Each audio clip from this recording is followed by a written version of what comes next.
कराची के इलाके डिफेंस के हल्का NA 241 और PS 110 में भी इंतखाबी मार्का जारी। वोटर्स अपना हक राय दही इस्तेमाल करने में मसरूफ हैं। मजीद के तफसीलात हैं, जान लेते हैं नुमाइंदा न्यूज़ शौकत कोराई से। शौकत, आगाह कीजिएगा, डिफेंस के इस हल्के की इस वक्त क्या सूरत हाल है? देखें, इस वक्त मैं डिफेंस के इलाके में मौजूद हूँ, जहाँ सूबाई असम्बली के लिए 110 का हल्का है और कौमी असम्बली के लिए 241 का हल्का है।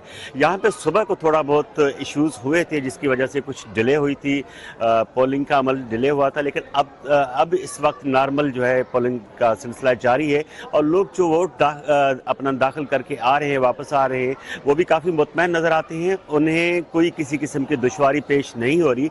एक जनरल इशू कराची के अंदर ज़रूर हुआ है, बल्कि पूरे पाकिस्तान में हुआ है, वो है फ़ोन पर राब्ते का, इंटरनेट सर्विस की मअतली का, लैंडलाइन जो PTA का नंबर था वो मुअत्तल होने का। उस वजह से लोगों को एक दूसरे के साथ कनेक्ट करने में, राब्ता करने में दुश्वारी पेश आ रही है, जिसकी शिकायत सियासी जमातों के रहनुमा भी कर रहे हैं, उम्मीदवार भी कर रहे हैं और उसके साथ साथ एजेंट भी कर रहे हैं। जिस पोलिंग स्टेशन पे के अंदर मैं गया था, वहाँ मुख्तलिफ जमातों के और मुख्तलिफ उम्मीदवारों के पोलिंग एजेंट्स भी मौजूद थे। उनसे भी बात हुई, उनका यही कहना था कि अब तक उन्हें कोई परेशानी का सामना नहीं करना पड़ा। सुबह को कुछ काम डिले ज़रूर हुआ था, लेकिन वो दोबारा जैसे ही स्टार्ट हुआ है तो उसके बाद नॉर्मल स्मूथली ये सारा सिलसिला चल रहा है और ये एक सेटिस्फेक्शन जो है हर तरफ से नज़र आ रही है।